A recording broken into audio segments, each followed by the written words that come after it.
One thing I especially admire about Jesus Christ is that he was always laying things right on the line. He was a radical. And because he was a radical, he forced people into a decision. You know, there's one thing about a radical, and that is you can't be neutral about a radical. They force you into an opinion. Either right or wrong, they force you to an opinion concerning them. Jesus was a radical. He gave no place to be sitting on the fence. Now, there are a lot of people that sort of make the practice of their life sitting on the fence.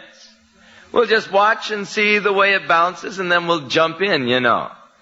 But Jesus did not allow people to take a neutral stance for him. In fact, he one time said, if you're not for me, you're against me. You see, you just can't be neutral. You can't just pass him off. He wouldn't let you. He forced you into a decision concerning him. One day Jesus was talking to the scribes, and he said unto them, what think ye of Christ? Whose son is he? And really, he just brought it right down to where you live. Whose son is Jesus Christ? Well, Mary and Joseph got caught messing around. And so they made up a story. Or some young guy in Nazareth and Mary got together, and Mary made up a story and told Joseph to cover the whole thing. Or he was the Son of God. What think ye of Christ? Whose son is he? Now, if he is the son of Joseph or some unnamed young man in Nazareth, then we might as well close the book and go home. There's no sense of gathering together. There's no sense of worshiping God together or building churches or anything else. The whole thing is a big farce. And all of those people through the centuries who have believed in Christ have been actually duped. And all of the hospitals and all of the schools that have been built in the name of Christianity are all just so much phoniness. If he was the Son of Man, Joseph or some other. But if he is the Son of God, then you had better pay attention to what he had to say, because your life depends upon it.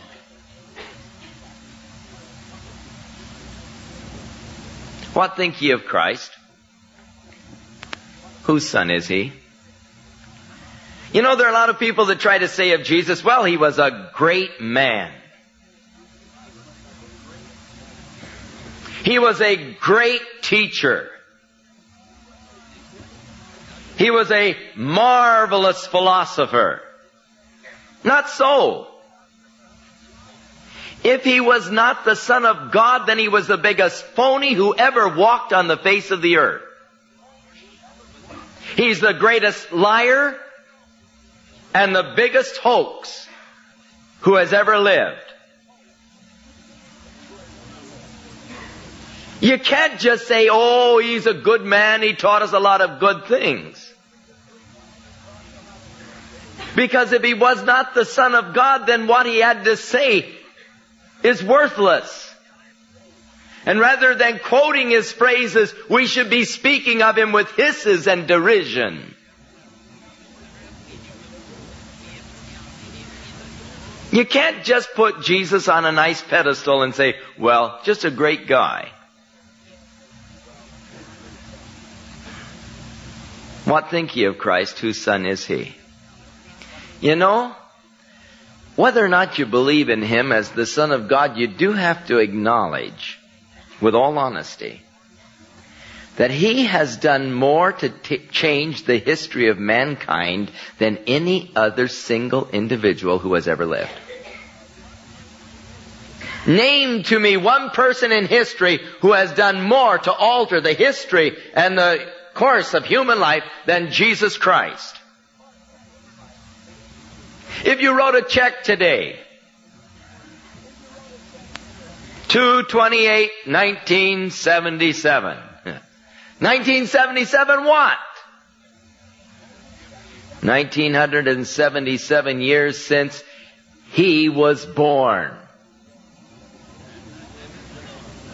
He so altered the history of man that we even date today our calendars from the day of his birth.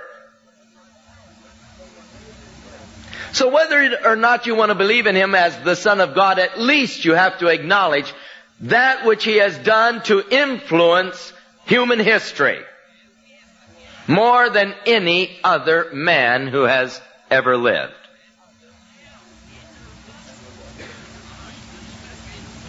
What think ye of Christ? Whose son is he? You see, it boils down to you. You have to make a personal judgment concerning him. Well, my mother thinks he's the Son of God. That won't do for you. What think ye of Christ? What do you think? It is a personal judgment that each of you have to make concerning Jesus Christ. Not only do you have to make it, you have made a personal judgment concerning him. What think ye of Christ? Whose son is he? What think ye of Christ? What do you think of him? Son of God? Son of man. Not only has he done more to alter the events of human history than any other man, but also no one has ever come into the world with more advanced announcements than Jesus Christ. For centuries before he was born, men were writing about him. Men were laying out facts and details concerning his life. They told us where he was going to be born. They told us how he was going to live. They told us how he was going to die, who he would be put to death with. They told us where he was going to be buried. And fact after fact after fact and detail after detail after detail was given concerning this man before he was ever born. No one has ever had so much written about him before he was born. No one has ever had so much advanced publicity than Jesus Christ. And this advanced publicity is very interesting to us tonight. For really, what chance is there that someone could come tripping along in history and fulfill all of the prophecies that Jesus fulfilled when he was born, when he lived, when he died, and when he rose again? What are the chances? Now, it is interesting when you deal with prophecy, you can actually measure prophecy by a scientific law called the law of compound probabilities. Now, let us say that I predict that we're going to have an earthquake in California. That really doesn't make me a prophet, because we no doubt are going to have an earthquake in California. If things go true to form, California's got a lot of different faults that are working, and everybody says we're going to have an earthquake. So that really doesn't make me a prophet. Chances are my prediction would be correct. But if I say we are going to have an earthquake in California on March the 12th, then you see I'm narrowing things down. The chances now of my prediction coming to pass are greatly multiplied. If I say we're going to have an earthquake in California on March the 12th, and it is going to be 7.2 on the Richter scale, I all of a sudden am expanding all the more the chances of my prophecy not coming to pass. If I say it's going to take place at 2 o'clock in the afternoon, March the 12th, 7.2 on the Richter scale, and the epicenter will be in Newport Beach, then I am broadening all the more the chances of it coming to pass. And if I say there will be a loss of 7,280 lives, then you see I'm expanding more and more the chances, and I am having actually more and more of a chance of being proved a false prophet every time I lay something on it. The chance of it coming to pass becomes more and more remote every time I add something to it.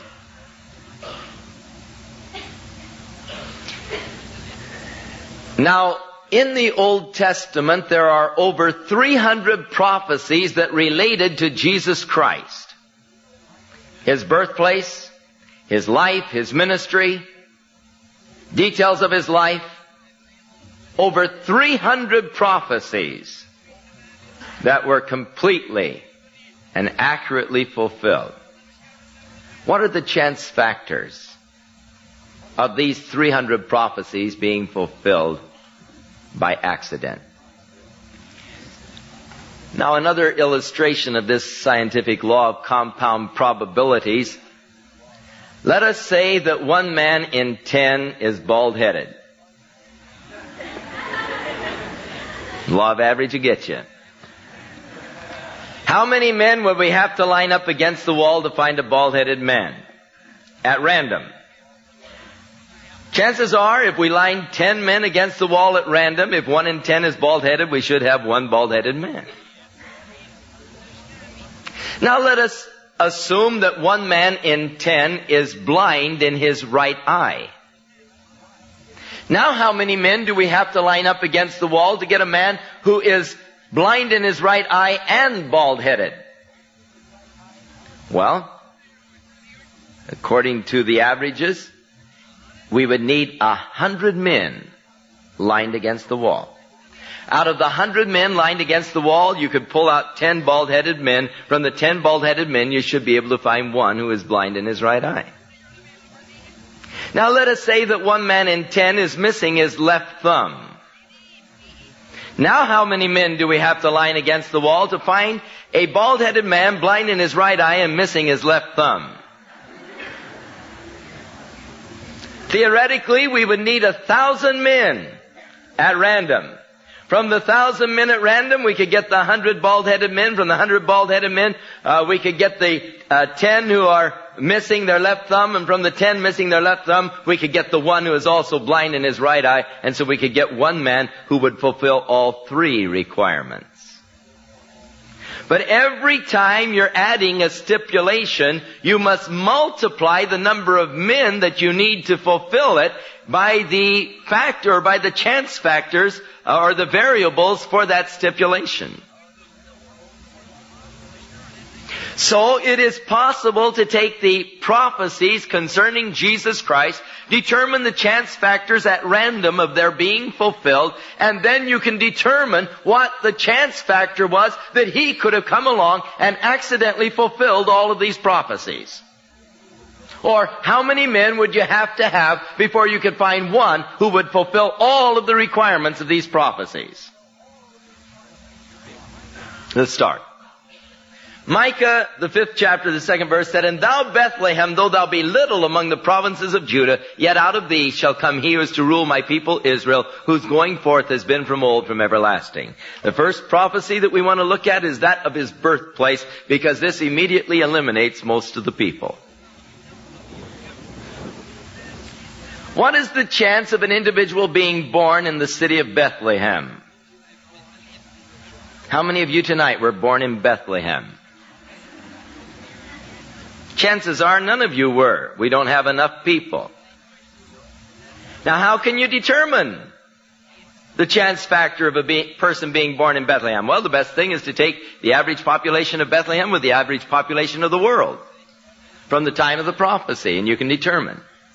And from the records, the best they can determine, the average population of Bethlehem from the time of the prophecy of Micah to the present day has been less than 7,100 people.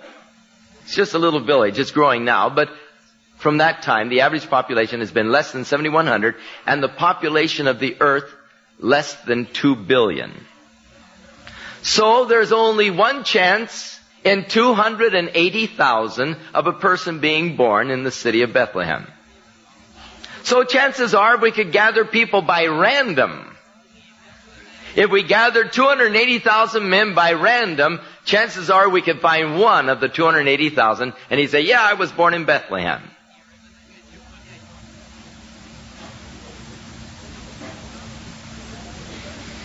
Now, the Bible said that there would be a man that would go before him, a forerunner who would prepare his way. Now, how many men in history do you know that has had a man going before him preparing his way? Not very many. Maybe 1 in 1,000. But just to be conservative, let's say 1 in 100. Now it said that he would make his triumphant entry on a donkey. How many kings in history do you know who made their triumphant entry on donkeys? Most of the time, the kings made their triumphant entries on chariots or in white stallions or something like that. But not often a donkey, I'm sure. But let's say 1 in 100, just to be conservative.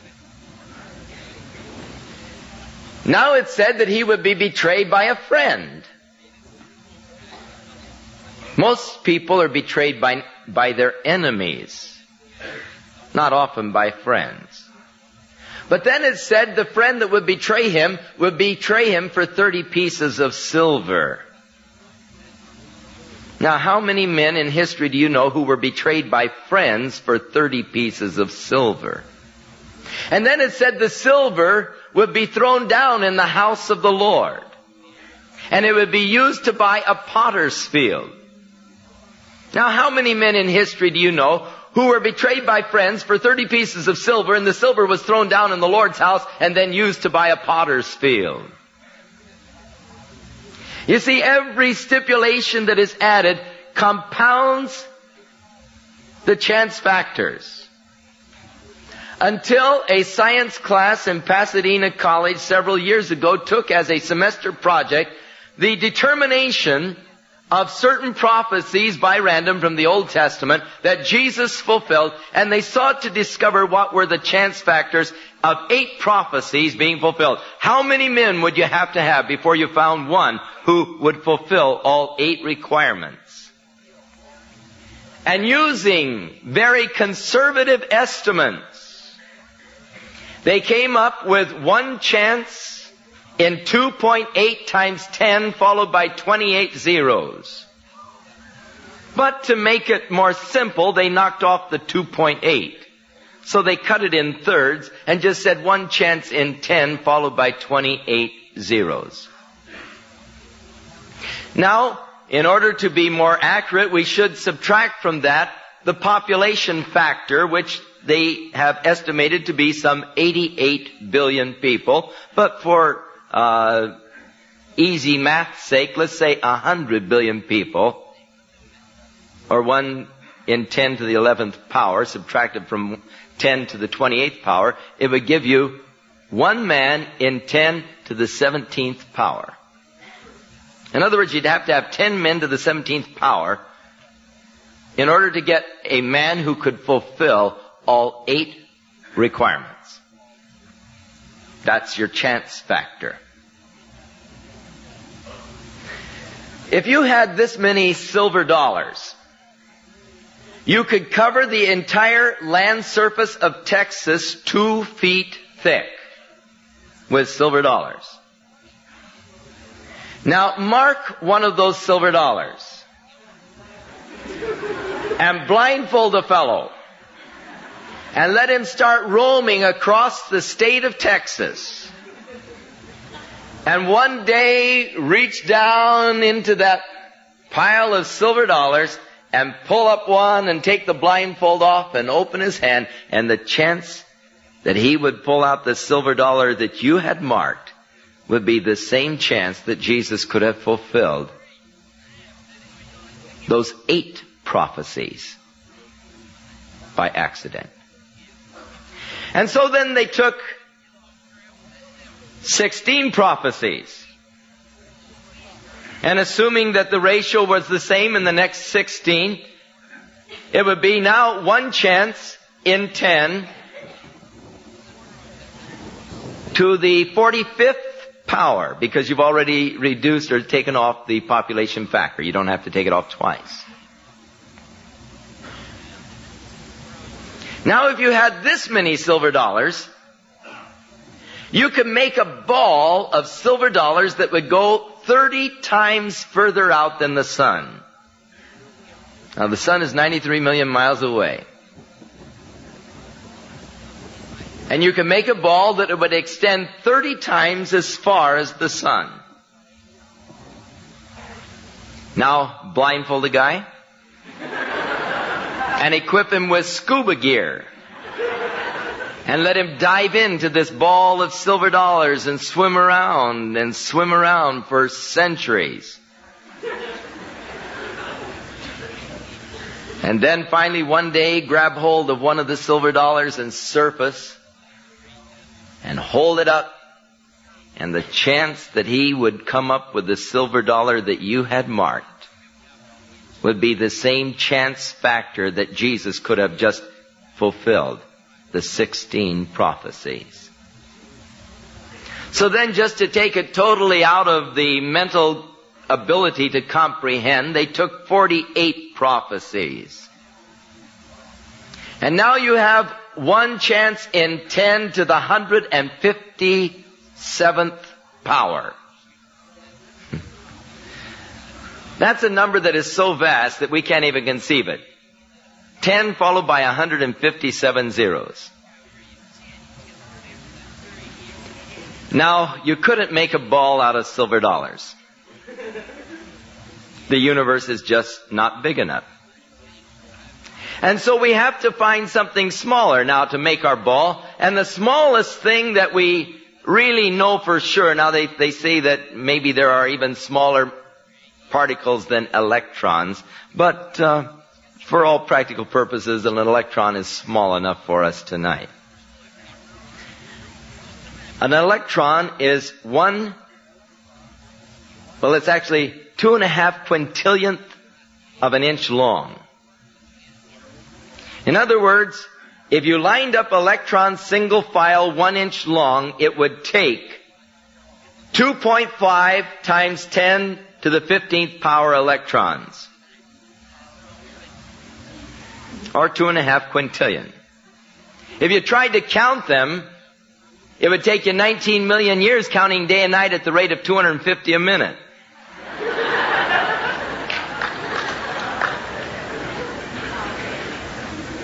An electron is pretty small. Now, can you imagine how many electrons you could put in a 1-inch cube? Say you made a solid cube out of electrons. Man, you could cram a lot of electrons into that. In fact, to count them would take you 19 million years times 19 million years times 19 million years at the rate of 250 a minute counting day and night. Now, let's come back to this number, 10 to the 157th power. Let us say we had electrons to work with and we had this many electrons. How big a ball do you think we could make out of electrons?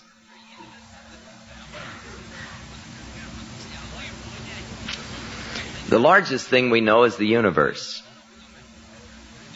The universe is estimated to be some 6 billion light years in radius. Or from one end to the other, 12 billion light years. Now, light, we know, travels at the rate of 186,000 miles per second. So the time it takes a ray of light to get from the Earth out to the edge of space, 6 billion years. At that speed of 186,000 miles a second. Now, that's pretty fast. If you could jump on a ray of light, you could actually circle the Earth. What, 25, about 7.5 times in 1 second. Imagine.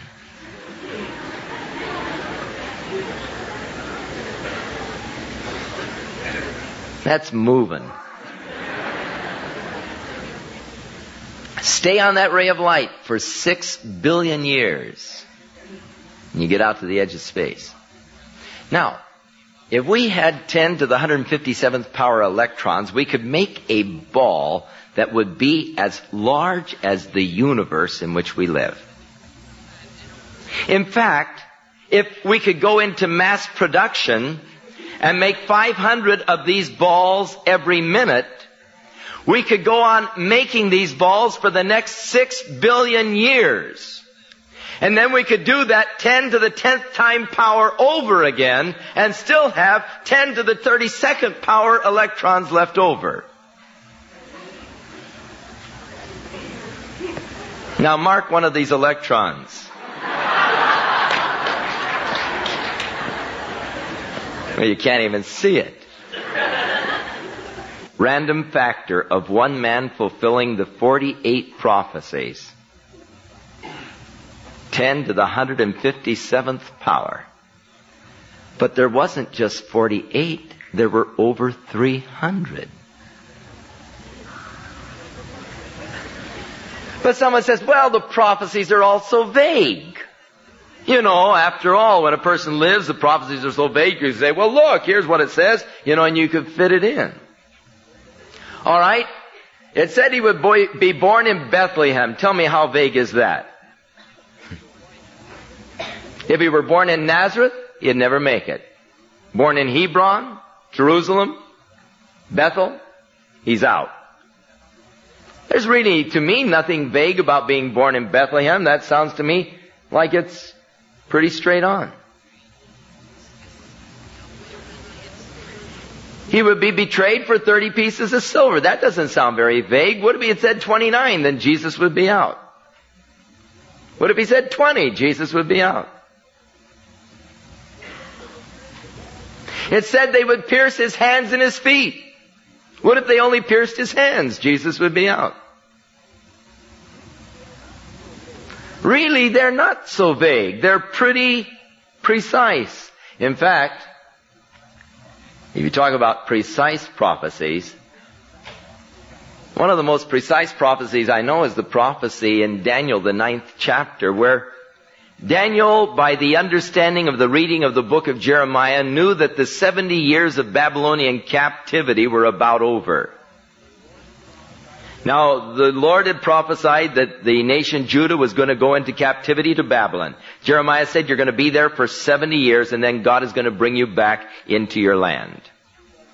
Now, Daniel, who was in Babylon, taken in the first captivity by Nebuchadnezzar, and was one of the leaders, now that the Medo-Persian Empire had taken over, Daniel realized from the records and the prophecies of Jeremiah that the 70 years were about over, and because he was in a position of governmental authority, he felt that perhaps God would have him to do something in the repatriating of the people back to the land. So Daniel began to fast and pray and wait upon God for whatever God might have for him to do. And while he was waiting upon God, the angel Gabriel appeared unto him and said, O Daniel, thou art greatly loved of God.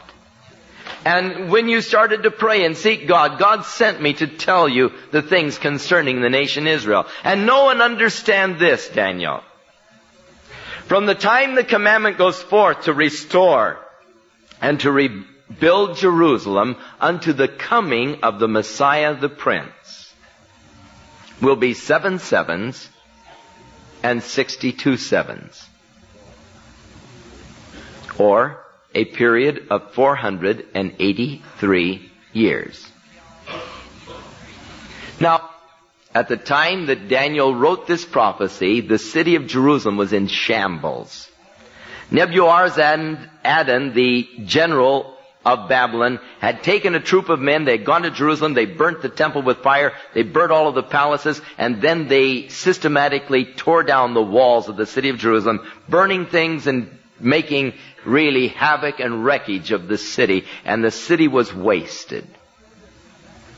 But the Lord said, when the commandment goes forth to restore and rebuild Jerusalem to the coming of the Messiah the Prince, will be 7 sevens and 62 sevens, or 483 years.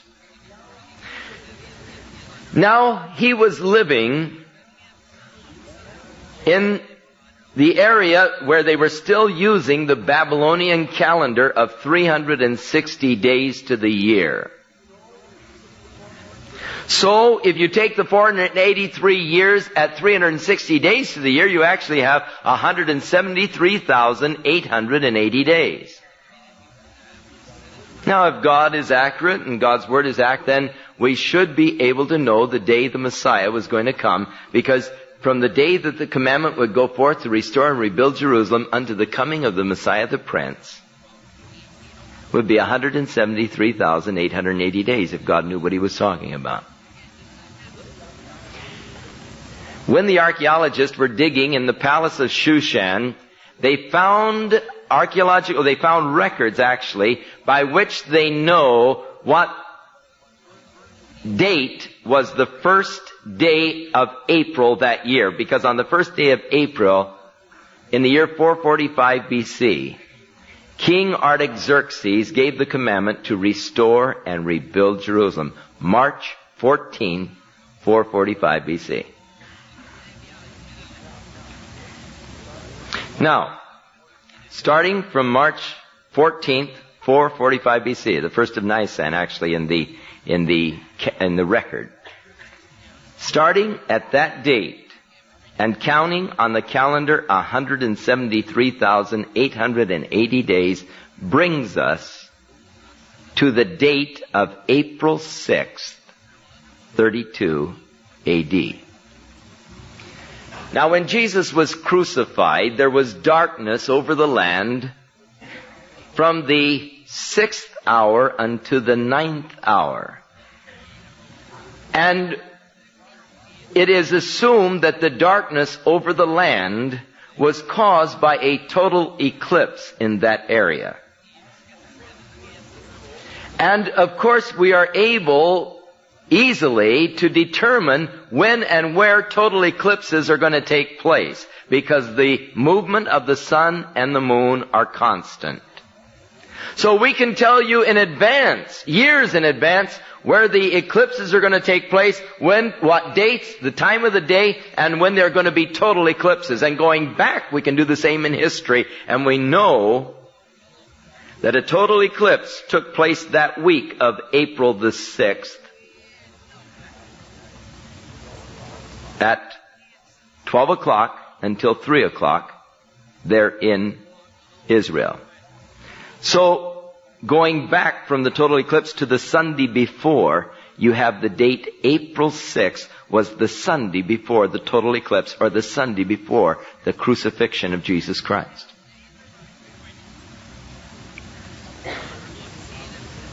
$173,880 days from March 14, 445 BC to April 6, 32 AD, taking into account the leap years and the other factors.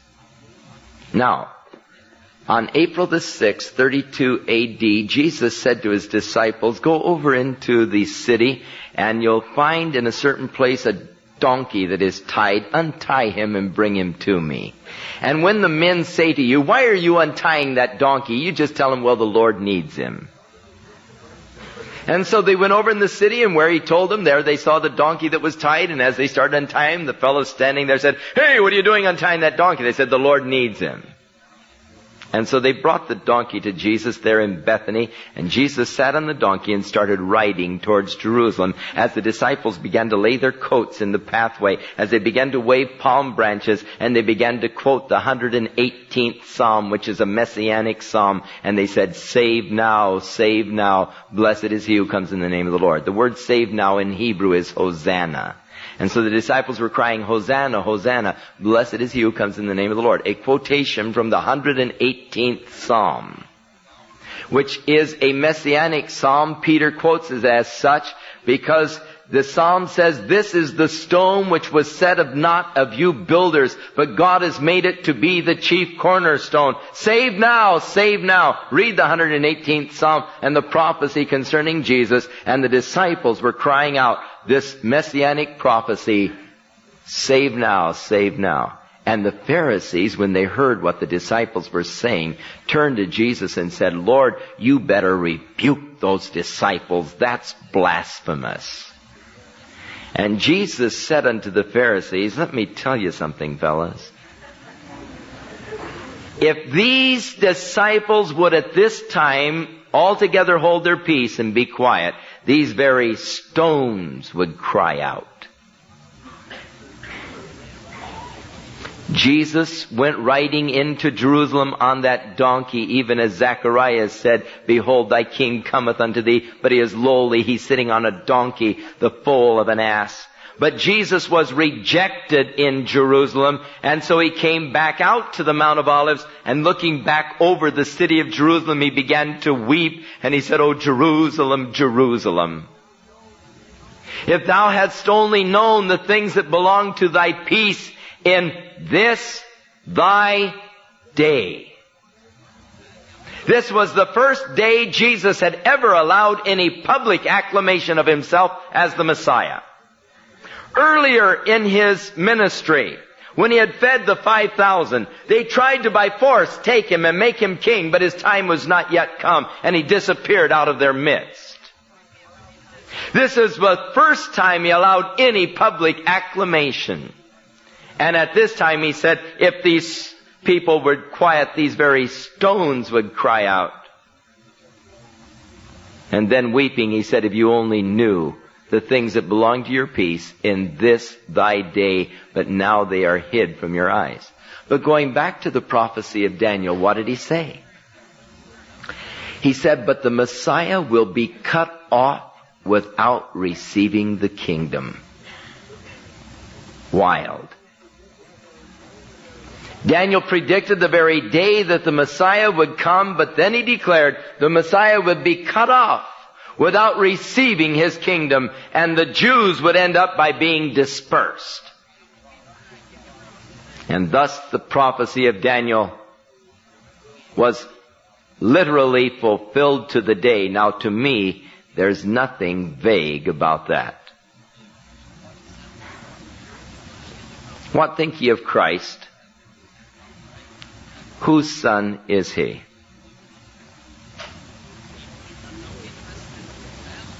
You see, there's just an awful lot of evidence to indicate that he was indeed the Son of God. In fact, the evidence is overwhelming. Now, Jesus was always making radical statements. Statements that forced you into an opinion. One day, Mary and Martha had sent an urgent message to Jesus when he was down at the Jordan River. They lived in Bethany, and it was 2 days from Bethany to the Jordan River. And their message said, come quickly, the one you love is sick. Jesus got the message and stayed at the Jordan River for 2 more days, and then said to his disciples, come, let's go to Bethany and see Lazarus. And by the time he made the 2-day journey to Bethany, Lazarus had already died and been buried 4 days earlier. And Martha came out of the village and met him as he was entering into the village. And she said, Lord, if you would only have been here, my brother would not have died. Politely, she was saying, hey, where were you when we needed you? Why didn't you come when we called? Didn't you get the message? It said urgent. What took you so long to get here? Lord, if you'd only have been here, my brother would not have died. You can hear a little bitterness in that. But Jesus said, Martha, your brother's going to live again. So, yes, Lord, I know on the last day of the great resurrection. Jesus said, I am the resurrection and the life. And he that believeth on me, though he were dead, yet shall he live. And he who lives and believes in me shall never die. Do you believe this? What does Jesus do? He immediately cuts the line. You either believe it or you don't. You see, he immediately separates people into 2 categories. Those who believe it and those who don't believe it. There's no fence to sit on. You either do or you don't. It's just that sharp and plain. Believest thou this? Now, imagine anybody else in history making that statement. Imagine Nero saying, fellow Romans, lend me your ears. I have a pronouncement to make unto you. I am the resurrection and the life. He that believes on me, though he were dead, yet shall he live. And he who lives and believes in me shall never die.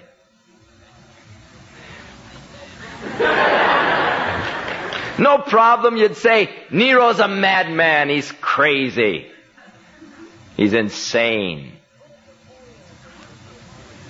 What if Napoleon had made the statement? I am the resurrection and the life. He that believes on me, though he were dead, yet shall he live, and he who lives and believes in me shall never die. You'd say Napoleon's insane. He's deluded. He's out of his gourd. What if I would stand up here tonight and say, listen, friends, I want to share something with you. Keep this confidential, but I'm the resurrection and the life. And if you believe on me, you'll never die. Yeah, you'd say. You'd say, man, that guy's a few bricks short of a load.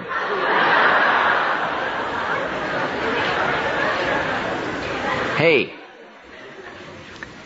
you know, if anybody else in history would make that statement, you'd have no problem with it at all. You'd just immediately dismiss it. You'd say, oh, wild. Preposterous. But because of who Jesus Christ is, you can't just pass it off lightly. Because of all of the prophecies that preceded him, you can't just slough it off. You just can't say, well, you know. It really challenges you. Now, he either is or he isn't. He either does or he doesn't. And when he said, believest thou this, immediately he draws the line, and either you believe it or you don't, and you have life or you don't have life. Just that plain.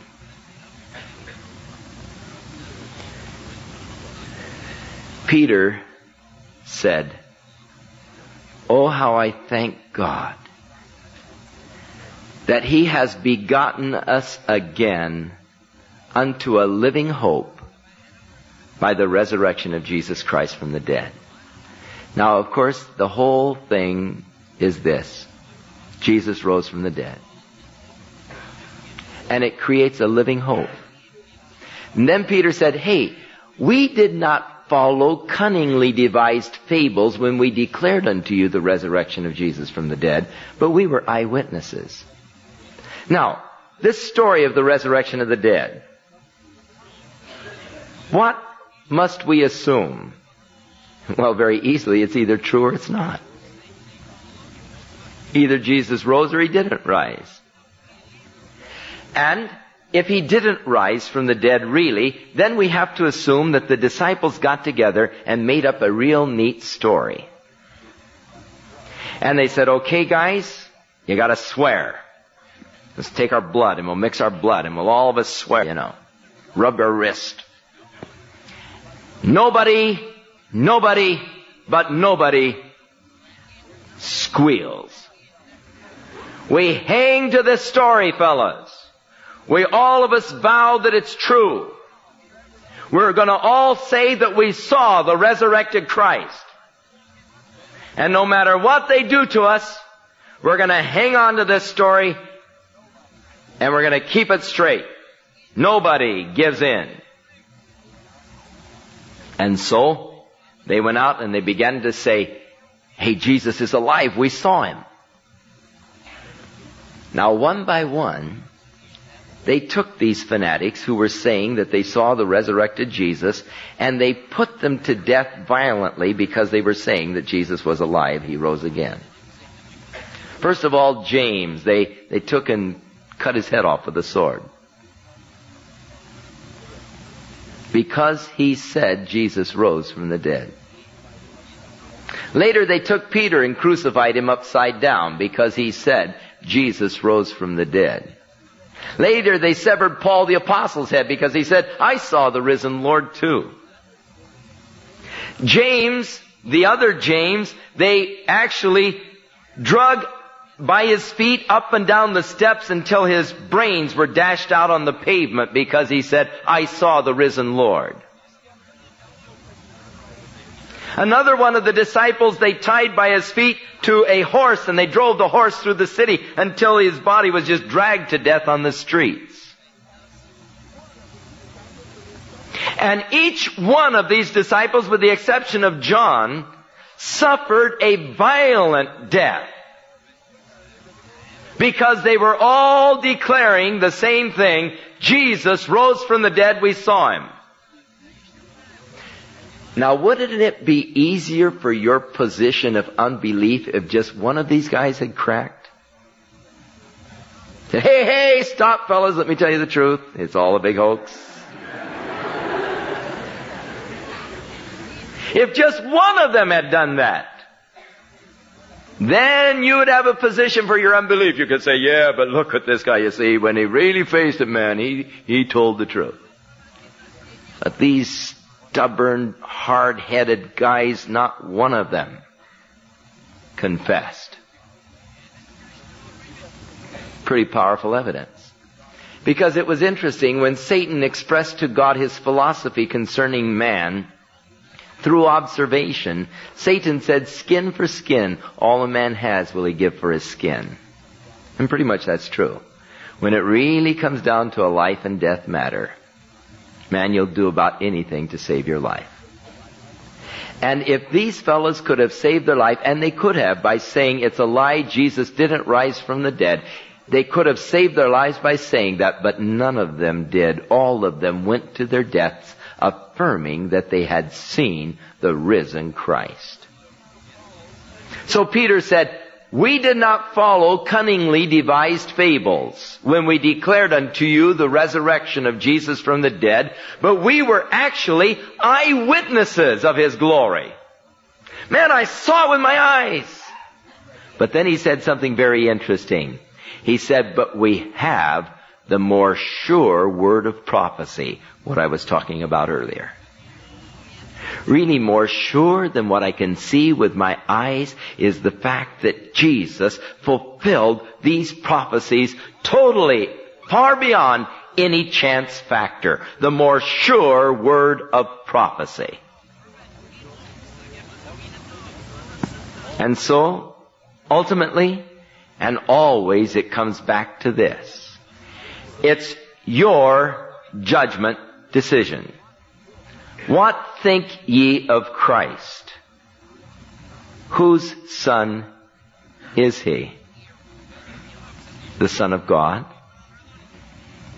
Or the son of some man?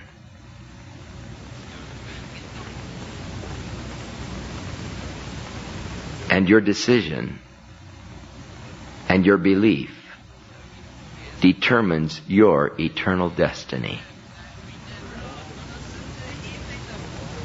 With all of the evidence to show that he is indeed the Son of God, it seems to me awful foolish to believe anything else.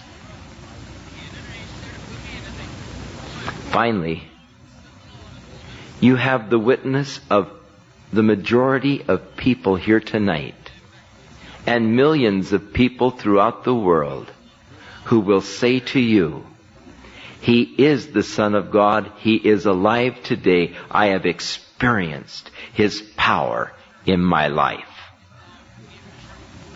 How can you account for the dramatic changes that take place in people's lives?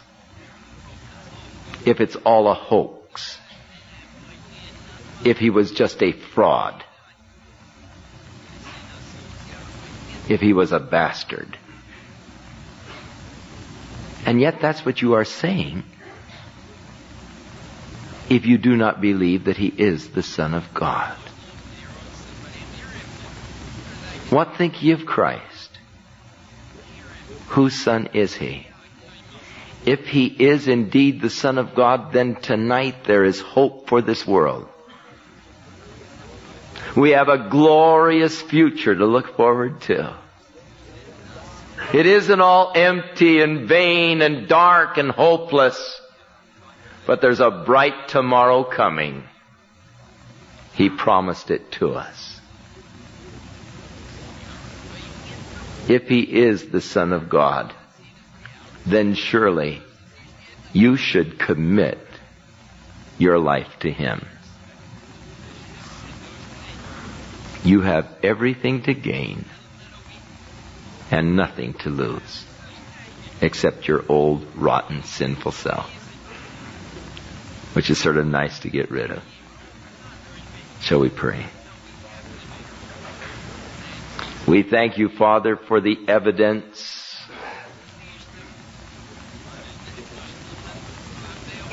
that you have given to us concerning your Son, Jesus Christ.